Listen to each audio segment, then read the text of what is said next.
This is what you do for I just passed. How many times have you had? Too many. Do you get used to it? Yeah, you get used to it. You have to be careful. Every question's a hit. With you? Yeah. Imagine Travis grows up to be president of the United States of America and you have a picture of him with President Trump when he's 2 years old. That would be the story. I got faith in it. Could have a picture By the way, of President holding Travis. Good guy. Are you all set? all set, sir. Well, thank you very much. And today I'm thrilled to announce that one of the most respected pharmaceutical companies anywhere in the world, frankly, I know it very well, is Regeneron. And it's agreed to offer their prescription medications at heavily discounted most favored nation prices. In other words, the numbers will come down at levels that nobody's ever seen before. The whole most favored nation thing that we've been able to do with Bobby and Maz and everybody behind me, Marty, has been incredible. It's the biggest price reduction in drugs in history. By itself, we should win the midterms, but it doesn't work that way, unfortunately. You know, it doesn't work that way. People forget too quickly, but we'll have it's the biggest cut in drug prices in the history of our country by many percentage points. With this announcement, 17 of the world's largest pharmaceutical companies, representing 80% of the branded drug market, have now agreed to sell their drugs to American patients at the lowest prices anywhere in the world. We're going to have the lowest prices in the world.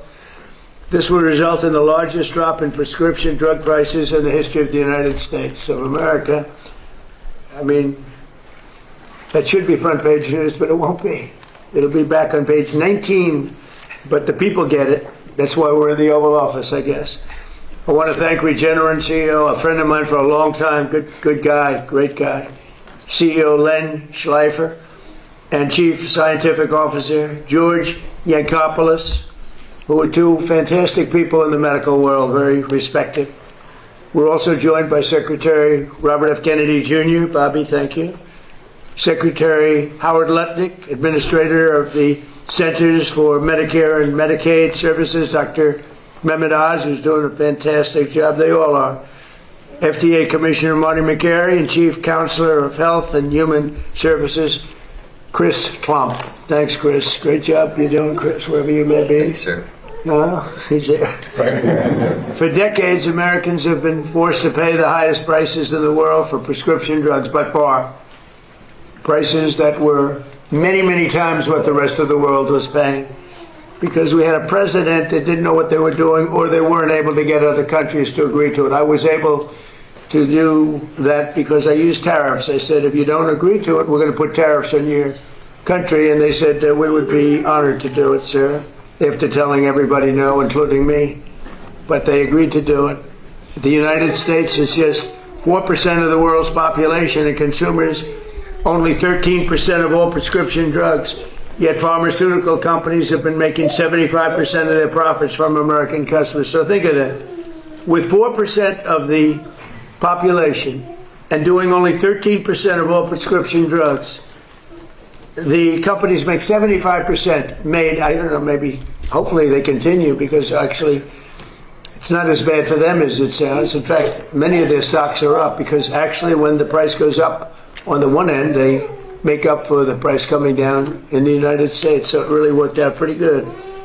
To address this chronic unfairness, I signed an executive order instructing my administration to do everything in our power to slash prescription drug prices for Americans while getting other countries to pay more, in many cases much more.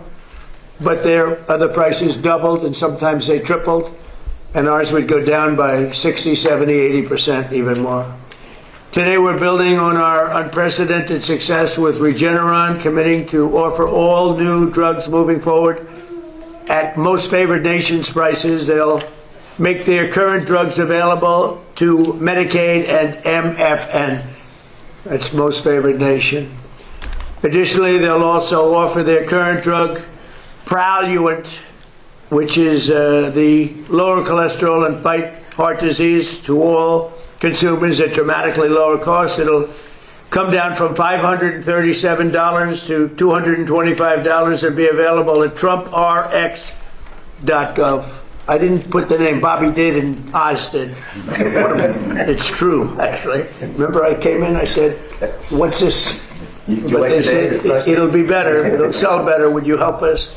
So I now have my name on medication, but it's doing great. I hear it's setting records, actually. I was watching the other day, Mark Cuban, of all people, said it's amazing what Trump has done with this. I can't believe when I heard him say that. I was sort of in a state of shock, but others have said it too. This whole thing it's turned out to be hot. So that's trumprx.gov. The company will also invest $27 billion to build up research and development and pharmaceutical manufacturing here in America, which is a big thank you very much. Today I'm also announcing that the FDA has just approved a new drug from Regeneron called Otarmany, a gene therapy curing a rare disease that causes deafness. You know, people are totally deaf, and it's amazing. I've seen some work on it. It's actually hard to believe. We're going to talk about it in a minute. Normally, cures for rare diseases can cost millions of dollars, and really the results aren't that good. But in this case, I'm pleased to say that Regeneron will be giving this away for free for a period of time, for free. And here with us is 2-year-old Travis Smith. He was born deaf. Was he totally deaf? No, pretty much, right? 100%. This is 100%. He was 100% deaf, but he took this miracle cure, and now he can hear his mom, Sierra, say, "I love you." And Sierra, could you maybe say a few words? That's really incredible. It's absolutely incredible. Regeneron works miracles. Yeah, he didn't know his name. He couldn't hear me tell him how much I love him. And now with Regeneron and this amazing surgery, he can listen to music, and he loves it, and he loves to dance, and he loves instruments, and I'm so proud of him. He's been so brave through all of this. And yeah, now he can hear, and he has a bright future ahead of him, and I'm so thankful to everybody on the Regeneron team. Oh, that's incredible. I mean, even the fake news has to be impressed with him. They'll find a way to make it a bad story. He doesn't hear perfectly, but he actually does. It's about 1% off. They'll figure a way. How are you going to do it? You got to explain. No, they're genius. They are genius. I respect them a lot. But I just want to thank you, Sarah. That's incredible.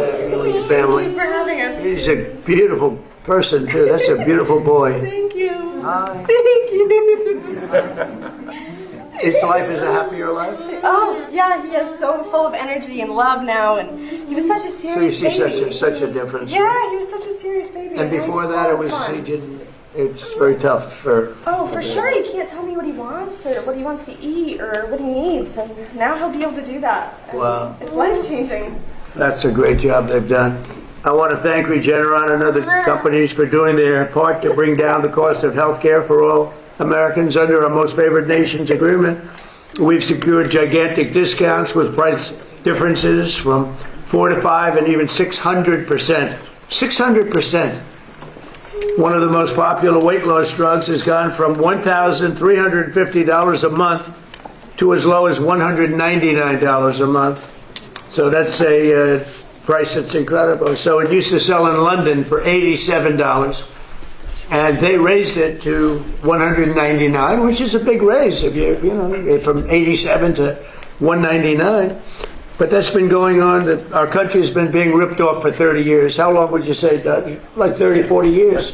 For years with drugs and drug prices. So they're going up. We're going way down. And because the world is a bigger place than we are, believe it or not, it's hard to believe that, but they are. That we go down much more than they go up. So they don't go up as much as people would have thought. So they're going from, they're going to 199 and we're going down all the way down. Think of that. We're going down from $1,350 a month to $199. That's, nobody would believe it. And this is true with all. I mean, this is the weight loss drug. But this is true with all drugs. Sometimes even more of a difference than that, sometimes a little bit less, but sometimes substantially more than even that difference, and you see what that is. So we cut the per cycle cost of IVF drugs by thousands of dollars, and we reduced the price of the major COPD medication from $458 to $50. What? That must be a typo. Is that a typo? From $458 to $50. If your boy was here, he'd go, wow. He got bored. I think he got bored. He wants to go into bigger and better things, but there's nothing bigger or better than this. They'll all be available right now at trumprx.gov. So it's, that's why it's doing well. It's not doing well for other reasons. It's doing well. Think of that. That's some discount. But we have others. And these are all top companies and top medications. And I think in the end, we're going to have every company involved. We're almost there right now, but we're going to have every company involved. Trump RX has already received more than 15 million visitors, and every American should log on to check for massive discounts before they go to the pharmacy. It's setting a record. Nobody's ever seen anything like this. I've actually had many companies, I shouldn't tell you this, Bobby, but there have been many companies say, sir, would like to buy from you if you could. What? TrumpRx.com. I said, it's not for sale. It's not me. It's the government. The government owns it. I don't own it. But they're all impressed. These pharmaceutical companies, they said they've never seen anything like this. So it's fantastic. Now, I'd like to ask Secretary Kennedy to say a few words, and then we'll have Dr. Oz, the team at Regeneron, and Sierra. And Sierra, I'm so happy for you. And Chris Klump has been unbelievable, a real star. You don't know his name as much as some of the others, but he's a real star of the group. So, Bobby, please. Thank you. Thank you, Mr. President. I was reminded when the President was speaking of a conversation that I had yesterday with one of the Democratic senators who was questioning me during a hearing, and she was ridiculing President Trump for his math. And she was saying, it's mathematically impossible to have a drug drop by 600% cost, which he had claimed. And I said, well, if the drug was $100 and it raised the price to $600, that would be a 600% rise. Well, if it drops from 600 to 100, that's a 600% saving. And the President used that mathematical device to illustrate the magnitude of the theft that has been happening against our country and our people. As he said, we have 4.2% of the world's population. We take 13% of the pharmaceutical drug. We spend 80% of the biotechnology research in our country, and we provide 75% of the profits to the pharmaceutical industry. This is a ripoff that has irked him for 20 years. During his first term, he held the line on drug prices for the first time in history. He came back on this term and he said, we're going to lower them this time, no matter what. There's people in this room who are part of the White House staff who said we can't do that. Oz and I said we probably can't do that, but he harassed us. We were beleaguered. It was like Fort Apache. Dr. Oz would not answer his phone because he was calling all night long with the president on the line saying, get this done. And we brought in this amazing superstar, Chris Klump, and he negotiated these agreements that people said were impossible. I want to thank him for his leadership, Chris, and I want to thank George and Lynn, who are the co-founders of this this company of Regeneron. Their generosity, their idealism, their love of this country, and their compassion for these children who are injured. Thank you. Thank you, Robbie. Amazing. It is amazing. And you're right, I took a lot of heat. I'd say 500, 600. But we also say sometimes 50%, 60%, different kind of calculation. 70, 80, and 90%. And people understand that better. But there are two ways of calculating it. But either way, it doesn't make any difference. Whether it's 60, 70, or 80%, nobody's ever heard of it. But it's also 500, 600, 700, depending on the way you want to look at it. So the way you word the calculation, it's either one. But Bobby, you're doing a fantastic job. We wanted somebody out of the box, and we got him, right? I would say we got him. And Bobby, he's a great guy, actually. So, Oz, how about saying a few words, please? So this has been an unprecedented process. The president insisted we deal with one critical number you should all remember, which is that 1 in 3 Americans, when they go to the drugstore, after they've seen a doctor, will often leave empty-handed because they cannot afford the medications they're picking up. So affordability was the main word the president would use in many of those phone calls. He wanted it to be done fairly. We created a partnership with the pharmaceutical industry that was remarkable in that it pushed 17 massive companies into the fold to try to do deals, again, unprecedented, that would allow us to claim that they were giving the most favored nation pricing to this country, to the American people. The president would not take no for an answer. We got 16 companies in, but not the 17th. How many times do you think we spoke about the 17th company? Too much. 17. He said 17. He wanted to be 17. Whatever math you want to make, 16 is not 17. There's a reason that the 17th company was delayed. It's why they're here today. It's that beautiful young boy you saw earlier. When you can save a child's hearing, and Mr. President, we talked about a lot of numbers. Secretary Kennedy quoted 100%, 600%. It's hard to beat free. Free is the best price, and that's the starting price with the president oftentimes, and that's what this wonderful company's agreed to. I want to applaud TrumpRx.gov, a remarkable site created by Joe Gebbia. Ed Korstein has done a wonderful job with 0 glitches, serving more than 10 million individual unique Americans so far. And Mr. President, it's the fastest website I've ever seen. People love it because it works well. There's all kinds of additional elements being added to it, which we'll be talking about. But this website, as the President said, must be checked if you're going to buy a medication to make sure your price is the right price. It's a transparency site that is more rigorous than anything that I have seen. And Mr. President, your name is attached to it. And of course, that brings a tremendous amount of attention to it. We wanted it to be perfect, and the team that did that has accomplished that exactly. I want to applaud Chris, who you cannot thank him enough, but it was also John Brooks, Imba Hernandez. I see Beth back there, Theo, Rugel, a bunch of people who've done a tremendous amount of work. And what I keep hearing from the pharmaceutical industry, maybe my colleagues can address it in your comments, they never expected to have a counterparty as qualified in the federal government. If you're thinking of serving your nation, this is the right time to do it. This is the right administration to serve him because the president makes it easy to do the right thing. Gentlemen? Go ahead, Okay, please. thank you. Mr. President, Secretary Kennedy, Secretary Lutnick, Commissioner Macri, Administrator Oz, and I guess Superstar Clown. Yes. Thanks for having us here on behalf of all of Regeneron. For those of you who don't know me, I'm Dr. Len Schleifer, President and CEO of Regeneron, and with me is Dr. George Ankopoulos, President and Chief Scientific Officer of Regeneron. And together, well, I should pause there, I just realized something. I'm a president, he's a president, he's a president, and all 3 of us grew up in Queens, New York. That's right. So there's something maybe that was going on back then that was good. I'm not sure about now. So anyway, together we founded, George and I founded Regeneron, and have built it over the past 4 decades. Today we are here. We were not pushed to be here. We are happy to be here because it marks an important step to lower drug prices. We've been arguing for more than a decade that other wealthy nations have been getting a free ride on American innovation. Just like in defense, but they've been getting in health defense a free ride. And now President Trump is putting policies in place to force these nations to pay their fair share, which will in turn lower prices for Americans. It's a good deal. But we have to remember this is just the beginning. The most important battle we all face is disease itself. We have to recognize how hard this fight is.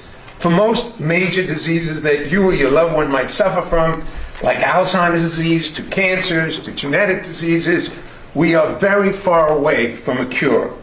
And we have to understand that discovering cures is perhaps the hardest scientific challenge humans undertake. Much harder than getting to the moon, not that we don't like that, but much harder than even getting to Mars or making the next generation of cell phones or electric cars. Hard like staring into the unknown for years, sometimes decades, with no guarantee that anything you're doing will ever make a difference for somebody like Travis. Regeneron is a great example of both the difficulty of the challenge, but also of the potential reward. We spent 25 years and billions of dollars, not millions, billions of dollars before we produced our first important medicine, or even earned our first profit. Maybe we should have been or might have been fired, but we stuck with it. Our relentless commitment to disruptive innovation ultimately turned us into one of the most productive biotechnology companies in history. We have produced, thanks to George and his team, new medicines at the rate of about one important medicine a year for the last 15 years, including truly miraculous advances impacting millions of lives. And we have two people here who are living proof. Mr. President, when you were ill with COVID, it was Regeneron's monoclonal cocktail that you affectionately dubbed the Regeneron. We love it. And that helped save your life. That was invented by George right here and his team. George? Well, the addition of the president we had a few minutes ago, Sierra's beautiful boy, Travis, who was born without the ability to hear, as you heard from Sierra. And the same company and the same dedicated team of scientists that helped save the president's life also delivered a first-of-its-kind gene therapy known as autonomy. So Travis can now hear his mother, as she told you, tell him that she loves him. Hard to think of a greater gift. And just like you, Mr. President, who made our antibody treatment for COVID free for all Americans and thus saved many lives, we have made the decision, the unprecedented corporate commitment, to provide this first-of-its-kind gene therapy for hearing loss free to all the children in the United States who can benefit from it. And we do this, why? To hopefully highlight the power of disruptive biotech innovation and all the good that it can bring to all of our lives and our health. But we have to remember, despite the miraculous advances like autonomy and like the regenerate COVID treatment, we also have to highlight how far we have yet to go to address the many diseases that lack effective treatments. And the cures will not be coming unless we not only celebrate the advances of the biopharma industry to date, but we all work together, private sector, together with the government, to not only maintain America's position as world leaders in biotech innovation, but to actually bump up innovation and become even more disruptive. Especially in a world where China is increasing investment and heavily subsidizing its biotech industry and reducing regulatory hurdles so as to try to displace America's leading position. President Trump's efforts to make drugs more affordable, as well as new FDA programs, such as the Commissioner's Voucher Program, that bring safe and effective new medicines like autonomy to patients more quickly. These are important steps. One additional important way that I've been talking to the administration about to maintain our leading position in the world is to create catalysts and accelerants for our industry and for the healthcare system, such as developing a national healthcare database linked to molecular data, including human sequence data, where Regeneron once again is a world leader. Without such big data sets, powerful new technologies such as AI, despite its potential, will not be as useful as it could be in the quest to develop new medicines and improve healthcare. The biopharma industry of America has and will continue to deliver miraculous breakthrough. You, Mr. President, and young Travis are living testaments of that. But many more lives need to be helped and saved. We need to attain a new level of disruptive innovation. We have to all work together to meet this challenge. Why? Because lives are at stake. Let me briefly say something. I'm married to a lawyer, my son is a lawyer, but I'm going to talk about the Constitution, and I'm not an expert. But I know our Constitution lays out a vision on how America would out-innovate, out-produce, out-thrive every other nation on earth. And in it, you will find a description of a system built on incentive and reward. A system that says, take the risk, do the work, and you will share in what you create. That is why they enshrine patent protection directly in the Constitution, not as an afterthought, but as a founding principle. As Abraham Lincoln said, another great president, patents add the fuel of interest to the fire of genius. We must keep that fire burning. What we did here today will do that. Little Travis can now hear for the first time, and his potential is endless. Let's make sure he grows up in a country that never stops reaching for the next miracle. Thank you, Mr. That's President. great. Thank you, Lynn. It's great to be with you again. Chris, could you say a few words, please? Thanks, Mr. President. It's not lost on me that this year is America 250, and it's powerful, I think, to pause and remember that 250 years ago, a revolutionary free republic was born, and with it, the greatest innovation engine in the history of humanity. And we stand here today, 250 years later, getting to witness yet another groundbreaking innovation that doesn't just treat but cures deafness in children. And because of this president and his policies around most favored nation, will enable families who are struggling and suffering with this affliction to have access to that groundbreaking therapy for free. Now, as the president mentioned, we've negotiated the 17th of 17 agreements. This represents 86% of the branded pharmaceutical drug market in the United States. But anyone who knows us knows that we're not done. That's a milestone, it's not the finish line. And so we have three core objectives that are next up. Number one, and this is already underway, we are negotiating with the many hundreds of biotechnology and pharmaceutical companies representing that other 14% that are building the cures for tomorrow. To all those who are listening, I hope that we have proven that we are credible and reliable and trustworthy partners. We want to sit with you. We will listen to you. We will take the time to understand your businesses, not only as we negotiate on behalf of every American family for affordability, but also to ensure that you're best positioned to create the cures for tomorrow. Second, we continue our work on negotiating international trade agreements. 59 days after we stood in this office and President Trump, standing with Albert Bourla from Pfizer, announced the first of the 17 MFN deals, together with our colleagues from the Department of Commerce under Secretary Lutnick's leadership and from U.S. Trade Representative's office under the leadership of Ambassador Greer, we negotiated a landmark agreement with the government of the United Kingdom in which they agreed to increase significantly the amount that they spend on branded pharmaceuticals for the first time in 26 years. That work continues with other countries. And third, we will continue our work with our partners in Congress to codify the principles that underpin these most favored nation deals so that these savings for American families and this innovation that is unleashed at the same time persists for decades to come.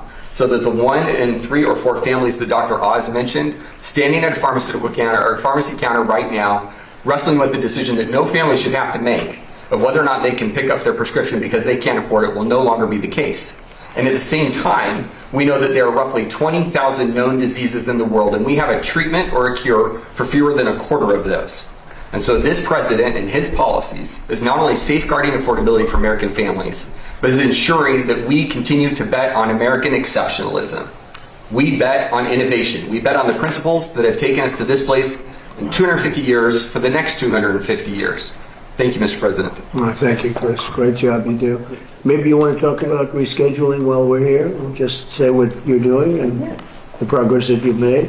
Right. Well, Mr. President, today is another promise made, promise kept day. On December 18th, you signed an executive order on increasing medical marijuana and cannabidiol research, and today we delivered on that promise. The acting attorney general this morning signed an order that moves into Schedule 3 medical marijuana products that are FDA approved or that are state licensed. This is a giant move forward to implement your promise, and it's actually a campaign promise that you made. You said we're going to move into Schedule 3 to increase the research on these medical products. And just wanted everyone to know that, one, you make promises, you keep them, and two, what does Schedule 3 mean for state licensed medical marijuana products? We will begin implementation right away of this order. It does not legalize marijuana. It makes it easy for the researchers to actually study and understand medical marijuana, especially in populations that are using it. We know that 1 in 10 seniors right now use medical marijuana in the past year, and they report that it really helps them, but we don't have the science or the understanding to guide the patients and the doctors, and so both patients and doctors are flying blind without knowing how they interact with other medications because the research has been difficult to do. And so your promise today says those state licensed medical marijuana products are now in Schedule 3, and we expect the research to significantly increase so that we can understand how to guide patients and doctors in this effort. And there will be additional actions that will come this summer to do an expedited hearing for the administrative hearing with the Department of Justice for all of marijuana to move into Schedule 3. And the military is very happy about it, and a lot of people suffering from big problems, which seems to be the best answer. They're very happy about it. So the rescheduling is starting, and that's a big thing, rescheduling. They kept saying, what about the rescheduling? And so, great job, I appreciate it. I want to thank Mr. and Mrs. Howard Kessler. He's one of the most successful men in the world, actually, and he had some medical difficulties, and he came upon this by accident in a way, and he said, well, he had to go through a lot of different medications, and he said this was the one that was much better than anything else. And so he experienced it. He didn't benefit by it other than from the standpoint that he lives a much better life now. So hopefully you don't need it, but if you do need it, I hear it's the best of all the alternatives. But I want to thank Howard Kessler and Michelle Kessler. They really pushed this very hard. These are two people, very straight arrows. They're not into marijuana. They're not into anything. But he found this answer, and he said, he's doing it for other people.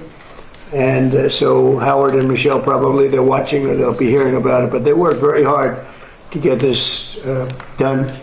And it's an honor, and you've done fantastically. You all have, and I appreciate it. And a man who's doing an excellent job is Howard Letnick. He's in a little different sphere. He's not in the medical sphere, but he knows what it all means. And from Commerce, he's the Secretary of Commerce. Howard, would you say a few words, please? Sure. So in partnership with Bobby Kennedy and Ben Manaz and the whole team, when they do Most Favored Nation, we also ask the company to reshore and build their drugs here in America, because too many of our drugs, our key drugs for our health, are being made overseas. And in a conflict, we can't rely upon them. And I'm honored to say that our partners from Regeneron have agreed to reshore their production of pharmaceutical drugs, and this is exactly from your pharmaceutical tariffs.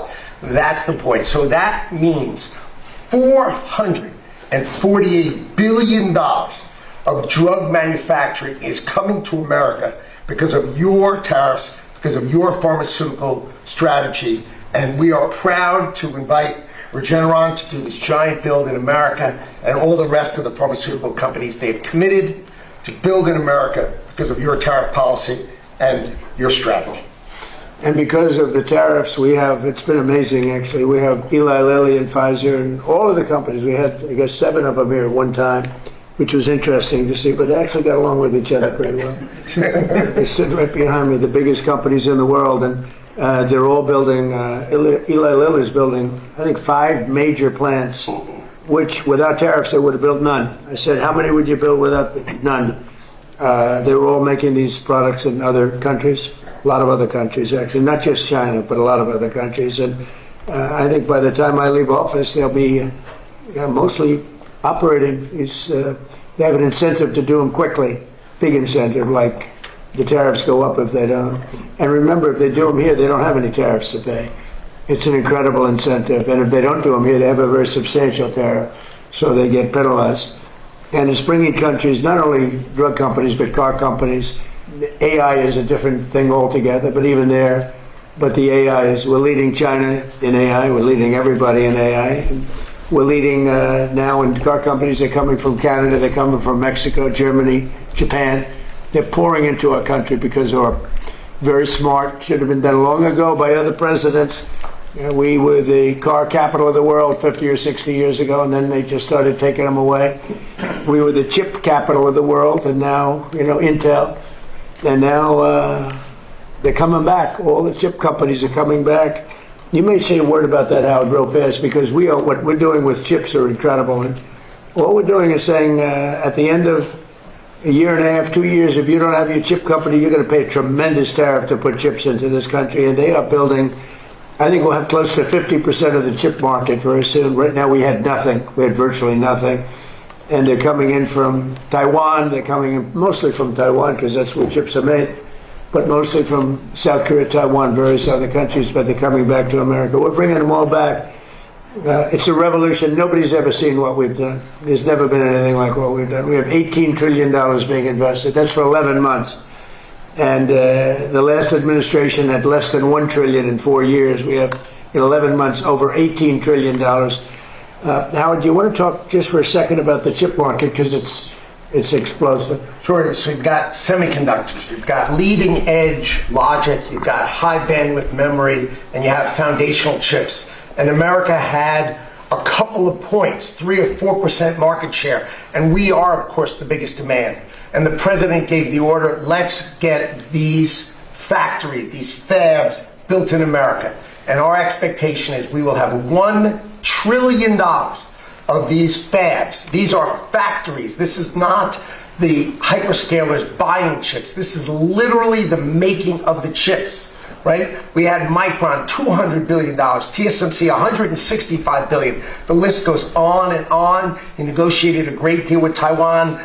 $500 billion coming to America. We'll have $1 trillion of semiconductors. That's part of his $18 trillion, but it's foundational for us to take care of ourselves. Well, thank you very much. Now, we'll go off subject for a minute, but I think it's very interesting, and I hope you go home and take a look because it's happening right now as we speak. But first, if you look outside, so we had flooring outside, we had slate, and it was coming to pieces. It's been there since the early 1940s, and it's a path to the Oval Office. It's a path to the West Wing, and it was terrible. It was broken, bad shape. The whole White House has been in bad shape. It's right now in better shape than it is. I think the day they built it, this is better right now. But we're putting magnificent new granite. It's called charcoal. It's black granite against the white, beautiful white walls. We've stripped all of the paints off. We had 200 years of paint, and we've redone it, and it's beautiful. And you can see the building, but you can also see the columns, everything else. But we're replacing, and they're working right outside if the press wants to go and take a look at what they do. Really pros. You see the word large slabs of black granite. Granite is rated as, this particular granite, over 1 million year life. As an example, concrete gets rated for about 200 years if you get very high grade. This is it's rated over. Can you imagine? Nature produces something better than you can make. So it's very interesting. It's a beautiful job they're doing. And it's highly polished granite in the areas you don't walk on. And it's called flame finished, the areas that you do walk on, there's no slip. So it's a beautiful job, and it's going up nice. And if you want to take a look outside the window, so that's replacing a stone that was here from the early 1940s, a little before that. And you'll see the ramp too. We're keeping the ramp. That was for FDR. He needed a ramp, as some people would know. And in his honor, we're leaving it. I wanted to leave it. It means something. The other thing that we're doing that's taking place right now is the Lincoln Memorial has a beautiful reflecting pond or lake. They call it a pool, lake, and pond.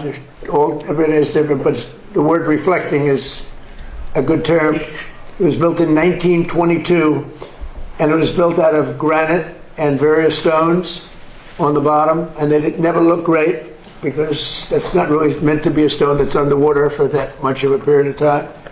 It's about 1.5 to 2 feet deep. You all know it well. That's where Martin Luther King gave his great speech, and he had 1 million people, and I had the same exact crowd, maybe a little bit more, but they said I had 25,000 people on July 4th. I have pictures of Martin Luther King's crowd, my crowd, it's the exact same, everything, but it was 70 years difference. The exact same crowd, but I actually had more people, but that's okay. They gave him 1 million people. They said 1 million people. I had 25,000 people. So, but these are the things that you get we had on July 4th a few years ago, first term. So you have this reflecting lake pond is incredible, but it was terrible. The condition, you all know it. A friend of mine came from Germany to see me, and he said, "Oh, we went over. It's so sad." What's sad? This is a number of months ago. He said, "It's filthy, dirty. The water's disgusting looking. It's not representative of the country." And I said, "Well, I'm going to have to go take a look because, Secret Service doesn't let you just walk around too freely, actually." And I went over there with Secret Service in tow, and I said, "Isn't that a shame? It's terrible." And so they had bids from the Biden administration, Sleepy Joe, and they had bids for years. They were going to do something to fix it, but they never got it done. And it's so It's so important for our country. Everybody knows this. It covers the Washington Monument, Lincoln Memorial. It's incomplete. It's 2,200 feet. That's taller than any building in the world if you lay it down on its side. Think of it, 2,000. That's a long, over 2,000 feet long. Such would be many swimming pools, many, many, many stacked up together. But it would be the equivalent of the tallest building in the world, plus laid down on its side. So it's very big. It's very wide, actually. It looks narrow because it's so long. And so the pricing was coming in over the years, but it came in sort of recently that it was going to cost $301 million to fix it. It was going to take 3.5 years. So they had to take all the granite out, which is there again, 1922. And it was leaking like a sieve. You couldn't keep water, couldn't keep anything. Granite's not the right stone for that. Right stone for that, but not for that. And I said, I have an idea. It's 301 million. It was going to take 3.5 years. So remember those numbers, 301 million. This is a business study. And it was going to take 3 to 3.5 years. And over the years as a developer, I've probably built more than 100 swimming pools, different buildings I built. And I have some really good pool builders. I also had some really bad ones, but we took care of them. They didn't last too long, Howard. But I've had some really good ones, some very talented people. They're great people. I have such great respect for contractors that are good and such disdain for contractors that are bad. They charge you more money and they give you a bad job, but we don't accept it. But over the years, I've had 3 or 4 really good ones. I took the best of the 3. I had all 3 go, but I ended up taking the best.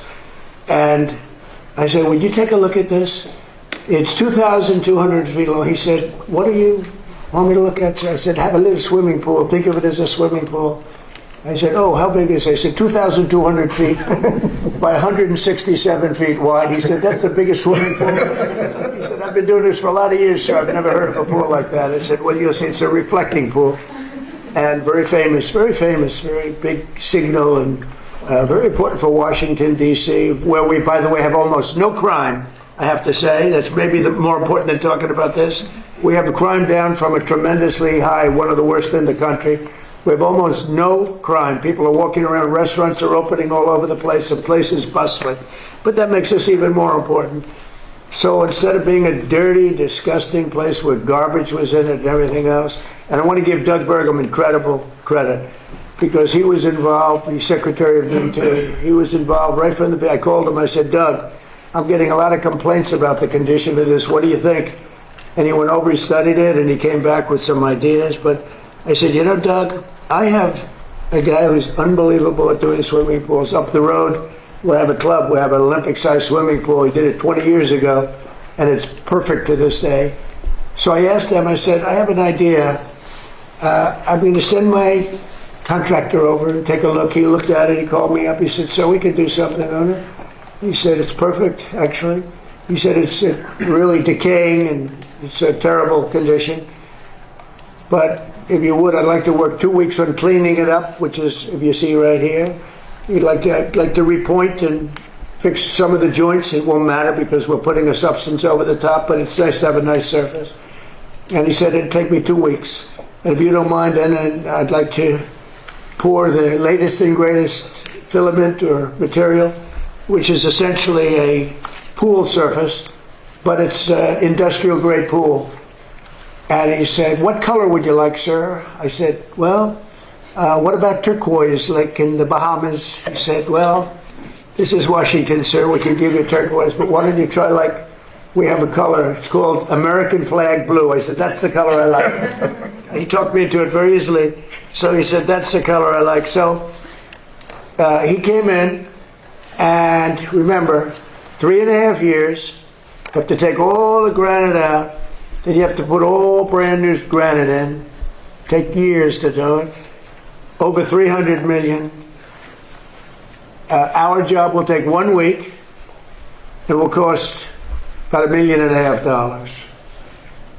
And people said, wow. And here's the only difference, because somebody said, well, the difference is, the difference is this is much better. This will last 30, 40, 50 years.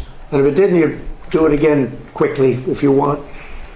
So it's being done now, and I think I think you'd find it really amazing to go take a look. So here it is. You see the trucks.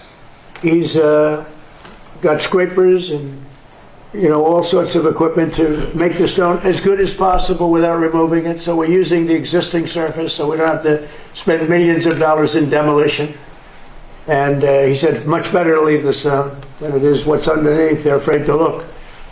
And so you see it's beautiful, clean, it's ready to be taken care of. Here's a sign that we put, and so Doug Burgum and myself are involved in that. But when you take a look at the surface, we have it in good shape, and they just started today putting down the material. It's a machine. It lays it very evenly, beautiful. It goes from one side to the other. It'll take about 3 days. And you're going to end up with a beautiful, beautiful reflecting pool the way it's supposed to be. Much better than it ever was, actually. It'll stay clean. We even have robots that go in it, and they ride around the bottom and they clean it like a swimming pool, but these are a much higher level. This is industrial grade, and it's really beautiful. So you're going to have a beautiful pool, and you'll have it for July 4th, long before July 4th. Instead of taking 3.5 years, we're taking a week. And instead of spending $301 million, we're spending less than $2 million. And I think it's a great business story, because there are many things like that that I see. I mean, not maybe to that extent, but there are many things like that I say. I often talk about the pen. This pen's better than the one that they used to give away for $2,000. I won't go on a long story about that, because a couple of people said, he kept talking about the pen. No, I gave you the whole history of it. Actually, many people found it interesting, and some people thought I was doing too much of a weave. But actually, with this pen, for $3, $5, $2, whatever the hell it costs, is better than the one for $1,000 to $2,000 that you used to hand away. So that's the short version of it. I like the short version better. But the long version is this one. So this is an amazing thing that's happening, and this is a big, big beautification. In addition to that, the sidewalk areas around it, which were done in granite, similar granite to that, actually not as nice as we have here, to be honest with you, but the people that did it weren't in the world of real estate like I am. But they have good granite, circling it, and we're going to repoint it, meaning we're going to caulk it up and repoint it, make it good. And we're going to also sandblast it. It'll be like brand new.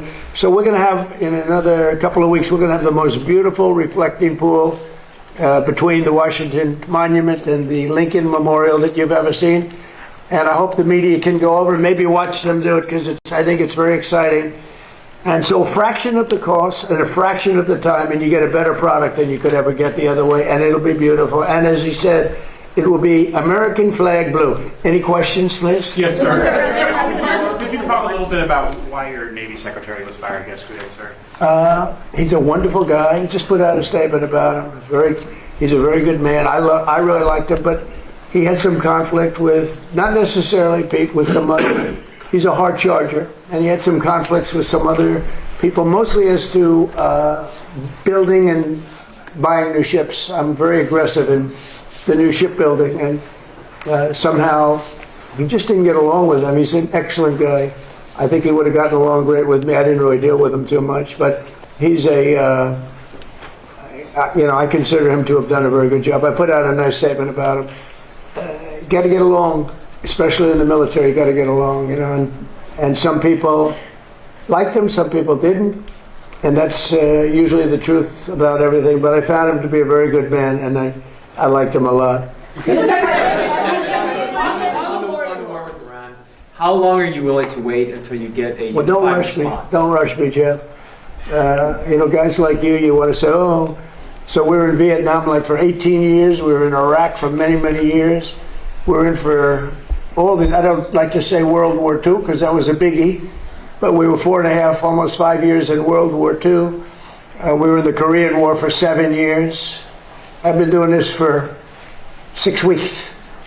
And their military is totally defeated. They're outside of the little wise guy ships. I call them the wise guy ships, the little boats that they have running around with guns in them. We'll take them out too when we see them. But their Navy is gone, their Air Force is gone, their anti-aircraft is gone, all of their anti-aircraft machinery is gone. Maybe they loaded up a little bit during the 2-week hiatus, but we'll knock that out in about one day if they did. We've done an amazing job. Their leaders are gone. Their leaders are all gone. Part of the problem is that, that's why I can't really answer your question. They have all new leadership and they're fighting like cats and dogs for who's going to control. Because we've created a real mess for them, but they've created a mess for the world over the last 47 years. They've killed a lot of our people. When you see a soldier, a young person, or now an older person, but a person without legs or without arms or with a face that got blown to pieces, most likely it was from Iran. It was Soleimani who I killed. Soleimani loved the roadside bomb. He's an evil genius. He was a brilliant general. Probably we wouldn't be as far advanced had I not taken him out. That was the beginning of it all. And then I ended the Obama horror show. The nuclear transaction that he made was horror. It gave him a road to the, you call it, I mean, what the deal that he did, the Iran nuclear deal, was so bad. It gave him a road to a nuclear weapon. And I will tell you, I deal with him. You cannot give Iran a nuclear weapon. This is all about a nuclear weapon. They cannot have the nuclear bomb, and they're not going to have the nuclear bomb. So we've taken out their military. We've hit about 75% of our targets. We stopped a little early because they wanted to have some peace. And we have a blockade that's 100% effective. And they're getting no business. And as you know, they're not doing well economically, financially. They're not doing any business because of the blockade. They want to make a deal. We have been speaking to them, but they don't even know who's leading the country. They're in turmoil. They're in turmoil. So we thought we'd give them a little chance to get some of their turmoil resolved. But, you know, and I hope the fake news, people like you, I hope the fake news are going to be able to write about it accurately, because when you say, oh, they're fighting very well, they're not fighting well. They've been obliterated, Jeff, obliterated. 159 ships are in the Navy. You know how many ships are at the bottom of the sea, Jeff? 159. So, you know, and if you read the New York Times, the failing New York Times, subscriptions are way down, as you know. That's because people don't believe the stuff anymore. If you watch CNN, you'd think that they're doing well in the war. They're not doing well. They're getting absolutely decimated. Now, with all of that being said, we'll see what happens. They have a lot of, we have no pressure. It's only guys like you with a question like that about what's your time. We've been doing it for 5.5 weeks. But sir, it's your administration 8 weeks that the U.S. now has been involved with Iran. You had initially said it would be 4 to 6 weeks. Well, I hope that, but I also took a little break. I gave them a break. And remember this, I want to make the best deal. I could make a deal right now. Do you know that if I left right now, we had a tremendous success. It would take them 20 years to rebuild, but I don't want to do that. I want to have it everlasting. I want to have it where they never have a chance to get it. I mean, the way you asked that question, yeah, I did say it. I thought it would take 4 to 6 weeks, and I was right, because at the end of 6 weeks, at the end of 4 weeks, their military was decimated. So are you saying? But now what I'm doing, I can't tell you that. I don't want to put that kind of a timetable on it, but it'll go pretty quickly, and we'll have the strait opened up. Now, right now, we have it closed. We have total control of the strait. And the fact that it's closed, you know, they would have opened it up 3 days ago. They came to us and they said, we will agree to open the strait. And all my people were happy. Everybody was happy except me. I said, wait a minute, if we open the strait, that means they're going to make $500 million a day. I don't want them to make $500 million a day until they settle this thing. So I'm the one that kept it closed. We have total control of it. And it'll open when they make a deal or something else happens that's very positive. So what do you what do you say to the American people who question how much longer this will take? Obviously, you know that they are having. You're such a disgrace. Did you hear what I just said? Vietnam. How many years was Vietnam? I understand, sir. But how many years was Vietnam? Well, I did my. I took the country out militarily in the first 4 weeks. I took it out militarily. Now what we're doing is sitting back and seeing what deal. And if they don't want to make a deal, then I'll finish it up militarily with the other 25% of the targets. We've hit 78% of the targets that we've wanted to hit. We've knocked out their manufacturing. We've knocked out their missile production. We've knocked out their drone production. We've knocked out everything. In some cases, when I say knocked it out, 70, 80, 90%. It's amazing what we've done. So I've done that within that period of time that I mentioned, but I don't want to rush myself, because every story says, oh, Trump is under time pressure. I'm not, no. You know who's under time pressure? They are. Because if they don't get their oil moving, their whole oil infrastructure is going to explode. You know what that means? Because they have no place to store it. And because they have no place to store it, if they have to stop it, something happens that only Len can explain. Something happens underground that essentially renders it in very poor shape, and you never recover fully. You can recover 50, 60%, but you can never have it like it is right now. And they have a matter of days before that event takes place. So I'm not under any pressure whatsoever. We've never had so much ammunition. Our ships are loaded. I call them locked and loaded. They're locked and loaded. They're ready to go. We have much higher quality equipment than we did when we first started the war, and or the military operation, whatever you want to call it. And they're coming to us. The problem they have is they are very disorganized right now. Well, now yesterday, and I was very pleased with this, 8 young women were going to be executed yesterday afternoon at 6 o'clock. And I asked them, call it a favor or call it just a moral request that they not be executed. And they came back with an answer that they won't be executed. They're going to release, it was protesting. 8 beautiful young women. Very young women, and their pictures are in the paper, and it's been a story for a little while, and I saw that, and I said, let's see if we can save them, and it was very nice what happened. So they're not going to be, what they're doing is, as you know, they're releasing 4 of them very shortly, and they're going to keep 4 of them in jail for a period of 1 month and release them, so they won't be executed yet. So if you're asking for more time to sort out negotiations, I'm not asking you for more time. I'm not asking in general. them. No, But if you need more time, I'm not asking anybody for more time. if you need more time, does that mean Americans should anticipate spending more on gasoline for the foreseeable future? For a little while. And you know what they get how for long? that? You know what they get for that? Iran without a nuclear weapon that's going to try and blow up one of our cities or blow up the entire Middle East. You want to see what shock would be? And I have to be honest, the stock market is at an all-time high right now. Right. I thought it would have been down 20, 25%. You wanted to When we drive hit- wait a prices minute. down Wait, this can year. I finish my question? Wise guy. Stock market's at an all-time high right now. I projected, and I'm pretty good at this, that the stock market, Howard, would drop maybe 20%, 25%, and I understood that, and I said, hey, it's a bad thing, but I have to do what's right for the country, even the world, because you can't have them, you could not let them have a nuclear weapon. So the stock market, unlike what a lot of people were predicting, I thought they weren't necessarily wrong. The stock market today hit an all-time high. Hit an all-time high yesterday, the day before, and it's staying there. I thought oil would go up to maybe $200 a barrel, and oil is at a different number than anyone thought. In fact, this country is much lower because we have all the oil we can use. We're actually, ships are coming from all over the world to Texas, Louisiana, and Alaska.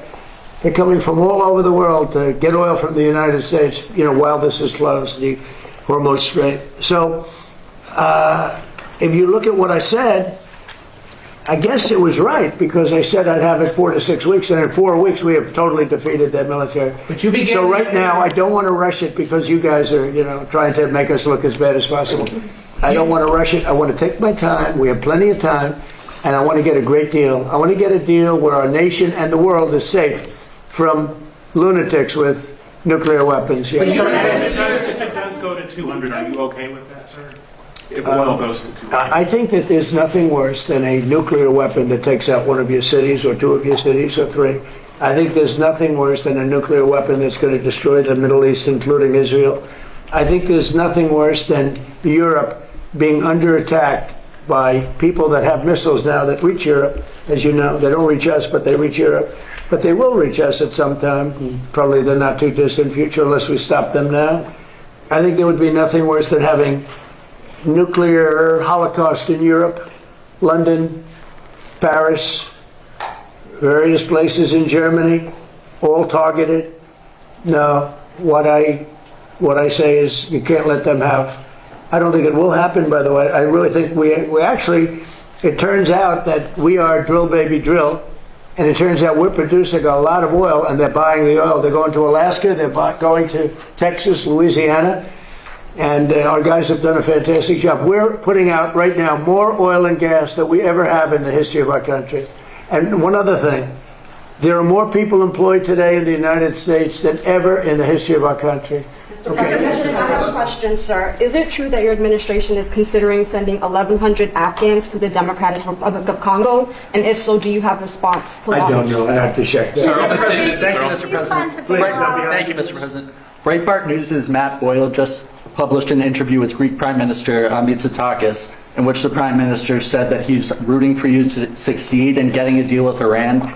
He also said he looks forward to hosting you in Greece later this year. Do you have any response? Nice. No, it's really nice. I mean, Greece has been very supportive, actually. Greece has been terrific. He's a terrific guy because he understands the importance of it. You know, oil goes up a little bit. I hate it. You know, I was the one that had it down to $60 a barrel.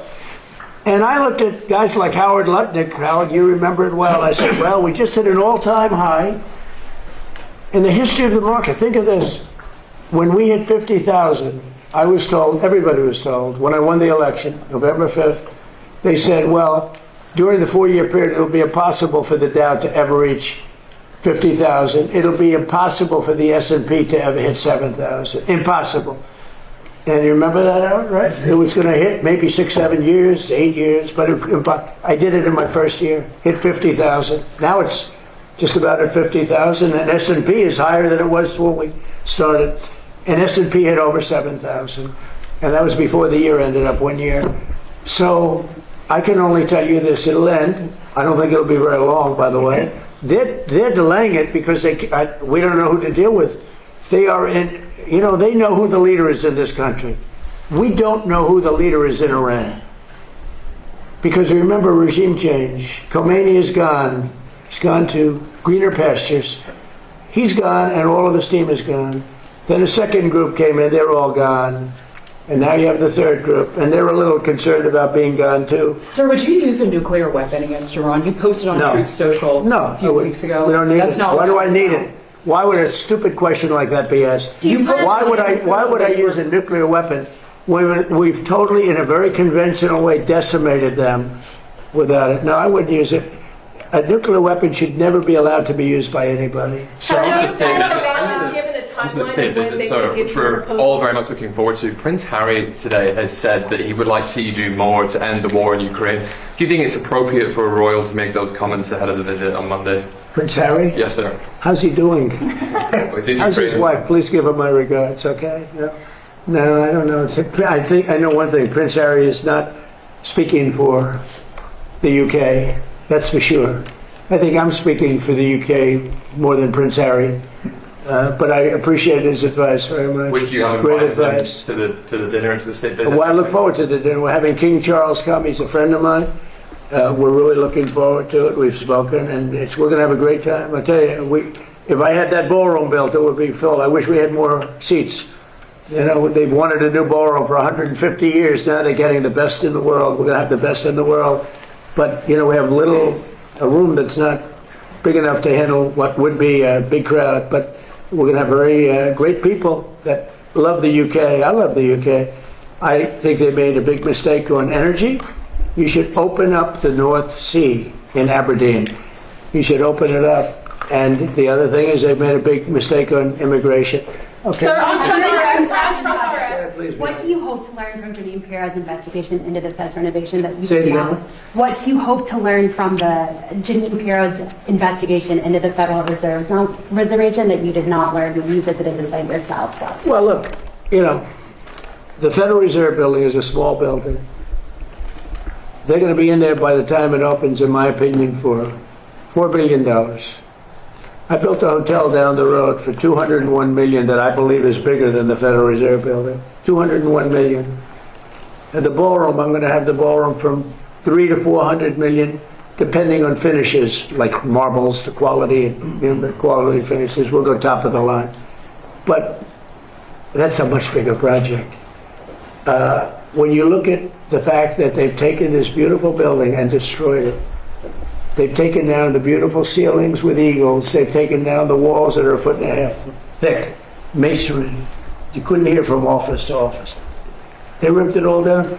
They ripped down, because Kevin Warsh, who's terrific, said, gee, the saddest thing is they ripped down the nicest building in Washington for boardrooms and all. Did you know about that building? They ripped it down. It was beautiful. The boardroom building, it was beautiful, and they ripped it down. And probably because it cost so much to fix it. So I would have done that job for $25 million had money left over. It's going to cost more than, in my opinion, it's not going to open for a long time. You know, Kevin may not be able to have an office. I'm going to have to get him an office. Can you give him an office? Yes, space. Bobby, do you have some space over there, please? Yeah, we have a lot of space. But he has more than you think. But we're going to have Kevin sitting right next to you, Bobby. But it may not open for a long time. I looked at it the other day. It's a see-through. See-through, you know, that means the walls aren't even up yet. This is after years and years of construction. And somehow, you have to find out what went wrong. That a small building, I could have done it for $25 million that had money left over. It would have been beautiful. That a small building can cost $4 billion. It may never open. It may never open. And we have to get to that. On top of that, he's been terrible on interest rates because he should have lowered interest rates. That's why I call him Jerome Too Late. Too Late is his nickname. Jerome Too Late Powell. He likes me a lot. Thank you very much. Thank you for